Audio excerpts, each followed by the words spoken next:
يا صباح الخير عليكم والهنا والسعادة، ربنا يا رب يجعل كل أيامكم سعيدة. أهلا وسهلا لكل اللي بيشوفوني، معاكم شيماء ودي قناتي شيماء هوم. أتمنى ان انتوا تشتركوا في القناة وتفعلوا الجرس، وأتمنى ان انتوا تكتبوا لي أي تعليق، لو حتى تقولوا اللهم صلي وسلم على سيدنا محمد أو تذكروا ربنا. بس كده هدخل معاكم في الفيديو على طول. ده روتين بسيط خفيف قوي. طبعا انا دخلت على طول كده، كنت صاحيه من النوم متاخر، اصلا حياتي متلخبطه الفتره دي في موضوع النوم والصحيان وكده، مع اني مش عندي غير طفل واحد بس، يعني نقول الحمد لله كل حاجه برضو بتتظبط. عملت على طول القهوه بتاعتي، دخلت عشان اعمل الغدا. قلت ان انا كده هعمل صينيه بطاطس زي ما انتم شايفين. قطعت البصل، وهنا بحط شويه كده من الصويا صوص، وبحط كمان شوية من الكمون، شوية فلفل اسود، وكمان التوم ده انا بقشره وبفرمه في البيت في الكبة يعني، بحطه في برطمان كده بيسهل عليا الطبخ جدا. حطيت كده يعني شوية من التوم، ملح، بابريكا، وقلبت كل المكونات دي كلها مع البصلة بتاعتي. والصلصة بتاعتي كنت حطاها في الفريزر على ما فكت وكده، برضو حطيتها عليهم، وقلبت كل الحاجات دي المكونات دي مع بعضها مع البصل، وحطيت البطاطس. بجد كان طعمها حلو قوي. حطيت على وشها كمان بقية الصلصة، ونزودها بقى المية، وبروح على طول احطها على النار.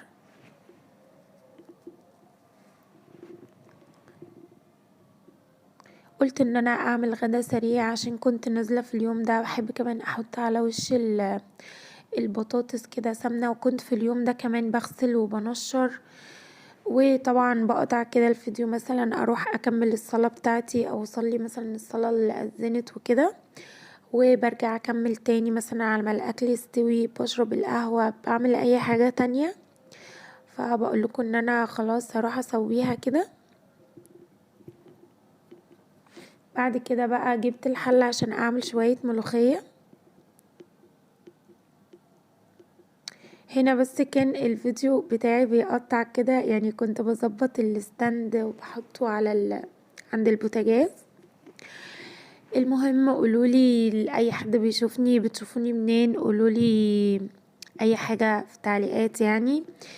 عايزين تشوفوا حاجة معينة قولولي عليها، قولولي لو متابعيني مثلا ايه رأيكم في الفيديوهات بتاعتي. قولولي مثلا عملتوا غدا ايه النهاردة في اليوم ده. انا كان عندي الملوخية دي متفرزة في التلاجة، فطلعتها، عارفة ان ابني بيحبها جدا، فانا عملت كده، اخدت الشوربة وعملت بيها شوية ملوخية زي ما انتوا شايفين، ان انا بس كنت بقلبها. قلت ان انا اتشجع كده واصور فيديو معاكم، عشان لما بحس ان انا هصور فيديو بقوم اتشجع وبعمل كل حاجة ورايا وبخلص وبنجز بسرعة. قلت بس ان انا اعمل الغدا، عشان انا كنت خلاص مثلا بعد العصر بساعة او ساعتين، يعني كنا داخلين على المغرب يعني، وما كنتش عايزة ان انا اتأخر على الغدا اكتر من كده. هنا بقى كنت محضرة اعمل الطشة بتاعتي. هو غدا اقتصادي كده وسريع، وقلت كده يعني ان انا اعمله معاكم ونتكلم مع بعض وناخد افكار من بعض.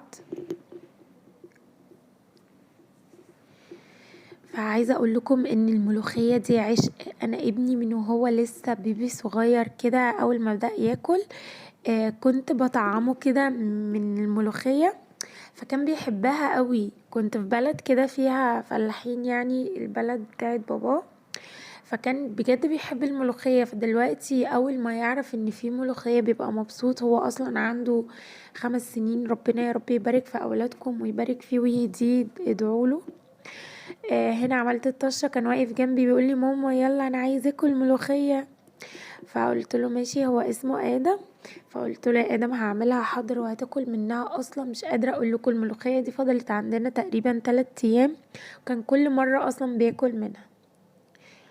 انا فاكره ان انا كنت مستعجله تقريبا في اليوم ده، كنت رايحه عند ماما او قبلها بيوم كده يعني، وكنت عملت الحوايج دي كانت عندي، كنت سلقاها كده عشان اخد منها الشوربة. قلتلكوا ان انا كان عندي رقبة كده كنت قسمها نصين فسلقتها وبحطها للقط بتاعنا. بدأت كمان اعمل رز بشعرية. انا قلت بقى احسن حاجة ان انا اعمل صينية بطاطس على السريع مع الحوايج اللي كانت عندي، اللي هي الحاجات اللي بتبقى الاجنحة والرقب والحاجات دي. بشتريها كده وبقسمها مثلا على مرتين عشان بتبقى كتير عليا انا وابني واحنا بس لوحدنا. فبعملها مثلا على مرتين، فالاكلة دي بجد كفتنا يومين اصلا. فقلت ان انا اعمل معاها رز بشعرية، اعمل معاها صينية بطاطس وشوية الملوخية عشان ابني زي ما قلتلكوا بعدين بحب الملوخية قوي. احب كمان احط الملوخية على الرز. وقولولي بتاكلوها ازاي. وهنا بقى على ما الاكل يجهز طبعا كنت دخلت صينية البطاطس بعد ما حطيت عليها الحوايج كده بعد ما استوت على البوتاجاز دخلتها الفرن. جبت العصارة وكان عندي البرتقان ده وقعدت اعصر برتقان كده عشان نشربه عصير جنب الاكل يعني. طبعا فيتامين سي بقى واحنا في الشتاء والبرتقان موجود كتير وبيمنع عننا البرد او بيقوي المناعة.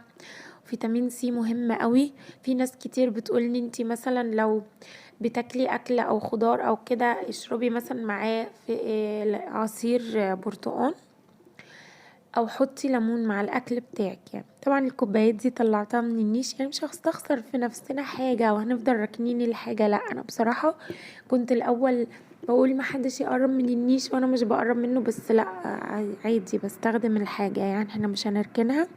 خلاص كده صينية البطاطس كانت خلصت. طلعتها كده كنت عاملاها في البايركس. عملت الرز بالشعرية وعملت الملوخية وده الغدا بتاعنا وكمان العصير. اوعوا تنسوا تدعموني بلايك. وعملت الحلو ده لابني يعني عملت لنا طبقين كده. حطيت بسكوت، البسكوت اللي هو السادة ده وخلطته كده بشوكولاتة بعد ما فرمته كده او دقيته يعني. وبعدين حطيت عليه قطع موز وكانت حلوة قوي طبعا بعد ما حطيته في التلاجة وبرد. اوعوا تنسوا تشتركوا في القناة.